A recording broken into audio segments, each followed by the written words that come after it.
வணக்கம் மக்களே. இன்னைக்கு ஒரு இன்ட்ரெஸ்டிங்கான டே. என்ன நடந்துச்சுன்னு சொல்றேன்.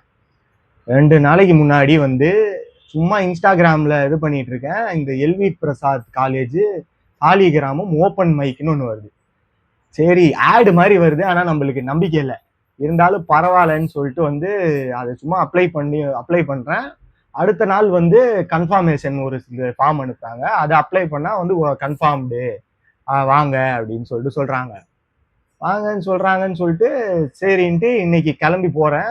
ஒரு 12:30 மணிக்கு இது ரிப்போர்ட்டிங் டைம்ட்டாங்க.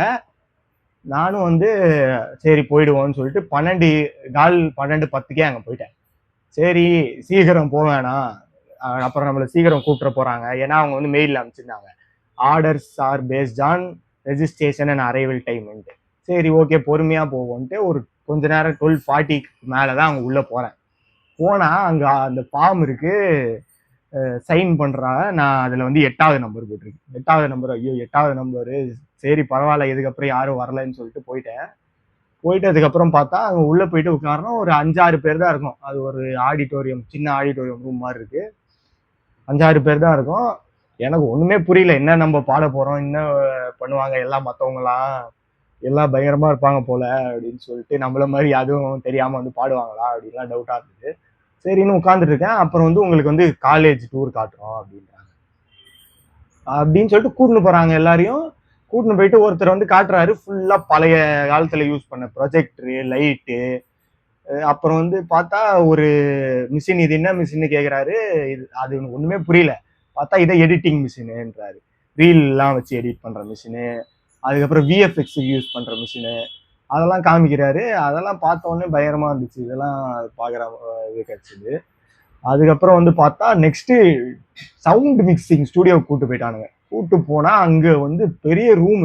அதுல அந்த அனிருத்லாம் லாஸ்டா படம் ரிலீஸ் ஆகிறதுக்கு முன்னாடி போடுவாங்கல்ல, அந்த மாதிரி அந்த ரூமுக்குள்ள போன உடனே சரியான வைபு. அது காலியா அந்த ஸ்பேஸ்ல ஒரு சவுண்டும் இல்லாம ஒரு ஃபீலே பயங்கரமா இருந்தது.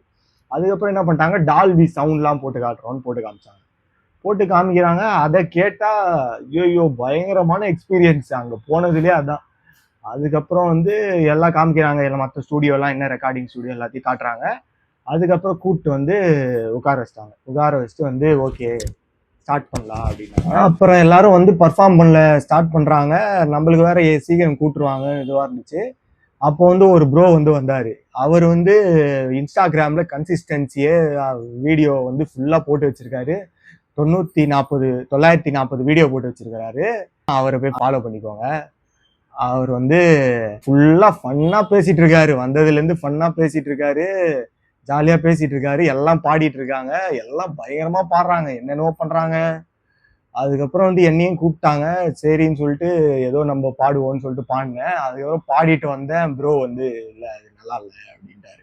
சரி ஓகேன்னு சொல்லிட்டு மற்ற பர்ஃபார்மன்ஸ் எல்லாம் கேட்குறேன். செம்மையா பாடுறாங்க, மிமிக்ரி பண்றாங்க, ஸ்டாண்டப் பண்றாங்க. ஒருத்தர் கிரம்ப்னு ஏதோ ஒரு ஆர்ட்னு சொல்லிட்டு அதெல்லாம் ஏதோ பண்றாரு, என்னென்னவோ பண்ணிட்டு இருந்தாங்க. அப்புறம் நம்ம ப்ரோ பக்கத்துல உட்காந்து இந்த ப்ரோ போய் பாடினாரு. அவரும் நல்லா பாடினாரு. அப்படியே ஒரு கான்செப்ட் ஃபீல் மாதிரி. அன்னைக்கு 1 மணில இருந்து 5 மணி அவ்வளவு நேரம் வரைக்கும் உட்கார்ந்துட்டு இருக்கோம். அதுக்கப்புறம் அவங்க என்ன சொன்னாங்கன்னா, நடுவுல ஆக்சுவலி கேம் எல்லாம் நடத்துனாங்க. கேம் என்ன நடத்துனாங்கன்னா, சும்மா இந்த சிங்கிள் ஆங் மாதிரி எல்லாம் ஒரு பாட்டு போட்டு பாடுங்க, அது பண்ணாங்க. அப்புறம் ஒரு டைலாக் சொல்லுங்க. 2 பேர் ஸ்டாண்டப் காமெடி பண்ணாங்க. அவங்க இது முடிஞ்ச உடனே ஒரு டைலாக் இப்போ ட்ரெண்ட் போகுது இல்ல, ஹாப்பியா சொல்லுங்க, சேடா சொல்லுங்க, ஒரு டைலாக், அந்த மாதிரி டிஃப்ரெண்ட் இமோஷன் அதெல்லாம் பண்ணாங்க. அதுக்கப்புறம் என்னன்னா, லாஸ்ட்ல நீங்க எங்களை ஸ்டோரியில போட்டு இல்ல இன்ஸ்டால டேக் பண்ணுங்க, நாங்க உங்களுக்கு ஃப்ரீ டிக்கெட் தரோம்னாங்க. சரி சும்மா டேக் பண்ணி விடுவோம், 100 சாமி படத்துக்கு ஃப்ரீ டிக்கெட்னாங்க. நம்மளுக்கு டிக்கெட் தானே, போய் படத்தை பார்ப்போம்னு சொல்லிட்டு போட்டா உடனே 6:15 கமலால ஷோ அப்படின்ட்டாங்க. சரின்னு சொல்லிட்டு சரி அங்க ஜாலியா இருந்துச்சு. அதுக்கப்புறம் ஓகே எல்லாரும் முக்கால்வாசி கிளம்பிட்டாங்க, முடிஞ்சிச்சுன்னு சொல்லிட்டு கிளம்பிட்டு கரெக்டா ஒரு 6:10 வந்துட்டேன். அதுக்கப்புறம் போய் கமலா தேட்டர்ல போய் டிக்கெட் கேட்குறேன்.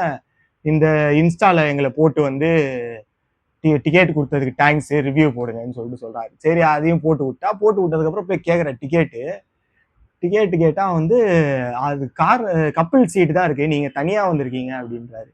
அப்புறம் ஒண்ணுமே புரியல. அப்புறம் கப்பிள் சீட் 1 தான் இருக்கு அப்படின்னாரு. அதே எனக்கு ஒன்றும் புரியல. கப்பிள் சீட்ல என்ன 1 தான் இருக்கு, 2 தானே இருக்கும் கப்பிள் சீட்ல அப்படின்னு சொல்லிட்டு அவர்கிட்ட வந்து சீட் இருக்கு, 2 சீட் இருக்க மாதிரி ஒரு டிக்கெட் இருக்கு. என்கிட்ட வந்து ஒரு சீட் இருக்க டிக்கெட்டை கொடுத்துட்டாரு. ஒண்ணுமே புரியாம போய் ஃபர்ஸ்ட் சீட் என்ன இருக்குன்னு போய் பாக்குறேன். பார்த்தா வந்து கரெக்டா இந்த 3 கப்பிள் சீட்டுக்கு லாஸ்ட்ல ஒரே ஒரு சீட்டு தனியா. எதுக்கு அந்த மாதிரி கப்பிள் சீட்டு போட்டிருக்கானுங்க தெரியல. கமலால இந்த மாதிரி சீட்டு இப்படி இருக்குன்னே இப்பதாங்க தெரியுது. சரி, அதுக்கப்புறம் போய் உட்காந்துட்டேன். உட்காந்தா யாரும் வரல. இந்த சைடு கப்பிள்ஸ் எல்லாம் யாருமே இல்லை. ஓகே, நான் ஜாலியா உட்காந்து படம் பார்த்துட்டு இருக்கேன். பார்த்துட்டு ஓகே, படம் வந்து நல்லா ஓகேவா இருந்துச்சு. அதுக்கப்புறம் பார்த்து முடிச்சுட்டேன். அதுக்கப்புறம் வந்து எனக்கு இன்னொரு சாக்கு, எல்லாம் உள்ள வராங்க, இல்லுங்க இல்லுங்கன்றாங்க. பார்த்தா டீம் வந்துட்டாங்க. டீம் வந்து சசி சாரு, சக்தி, அப்புறம் வந்து காவியா வித்துல உள்ள நடிச்சிருப்பாங்க. அவங்க வந்துட்டாங்க. வந்துட்டு நான் வந்து மேல இருந்து நின்று பார்த்துட்டே இருக்கேன். எல்லாம் போய் சூழ்ந்துக்கிட்டாங்க. ஃபேமிலிஸ் எல்லாம் வந்து சூழ்ந்துக்கிட்டாங்க. அவங்க பேசவே விட மாட்டாங்க, போட்டோ எடுத்துட்டே இருக்காங்க. ஒரு அங்கிள்லாம் வந்து ஏதோ கல்யாண ஃபங்க்ஷன்ல போட்டோ எடுக்கிற மாதிரி ஒருத்தங்க நீங்க போங்க, வாங்க, நான் வாங்க அப்படின்னு சொல்லிட்டு நீங்க போயிட்டீங்க, நீங்க வாங்க, மாத்தி மாத்தி எடுங்கன்ட்டு திருப்பி திருப்பி புடிச்சு எடுத்துட்டே இருக்காரு ஒரு ஆளுகிட்டயே. அவரை நம்மளுக்கு சரி நம்ம போட்டோ எல்லாம் எடுக்க மாட்டோம், இந்த ஆல்ரெடி டார்ச்சர் பண்றாங்கன்னு சொல்லிட்டு போட்டோ எல்லாம் எடுக்கல. அதுக்கப்புறம் போயிட்டு மேல இருந்தே கத்திட்டு இருந்தேன். நான் மேல இருந்தே கத்திட்டு இருந்தேன். அப்புறம் வந்து கீழே போயிட்டேன். கீழே போயிட்டு சக்தி ப்ரோ இருந்தாரு. அவர்கிட்ட போயிட்டு வந்து ப்ரோ நல்லா பண்றீங்க, உங்க எல்எம்பின்னு மீடியா மெசன்ஸ்ல ஒரு ப்ரோக்ராம் அதெல்லாம் நான் வாரம் பார்ப்பேன் சொல்லிட்டு அதை நீங்க நல்லா பண்றீங்கன்னு கங்க்ராச்சுலேஷன் பண்ணேன். அதுக்கப்புறம் பார்த்தா காவியாவும் இருந்தாங்க. அவங்களுக்கும் வந்து நல்லா பண்றீங்கன்னு கை கொடுத்துட்டு வந்துட்டேன்.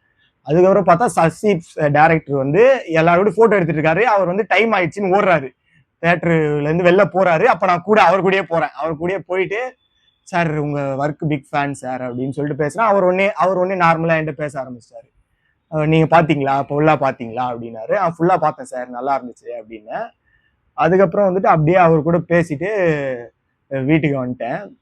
இன்னைக்கு வந்து ஒரு பயங்கரமான எக்ஸ்பீரியன்ஸா இருந்தது. போயிட்டு திடீர்னு அங்க நான் இப்போ என்னன்னே தெரியல, திடீர்னு சும்மா ஆன்லைன்ல இது பண்ணேன், போனேன். சரி ஏதோ ஒன்று பாடினேன். அங்க அப்படியே ப்ரோ வந்து ஜாலியா பேசியிருந்தாரு. அப்படியே ஃபன்னா இருந்துச்சு, கான்செர்ட் மாதிரி. அதுக்கப்புறம் டிக்கெட்டும் சரி கொடுப்பாங்கன்னு எக்ஸ்பெக்ட் பண்ணல. டிக்கெட்டுக்கு போயிட்டு படத்துக்கு போனா அங்க டீம் வேற வந்தாங்க. பயங்கரமான எக்ஸ்பீரியன்ஸா இருந்தது. அதுதான் உங்ககிட்ட சொல்ல வந்தேன். தேங்க்யூ.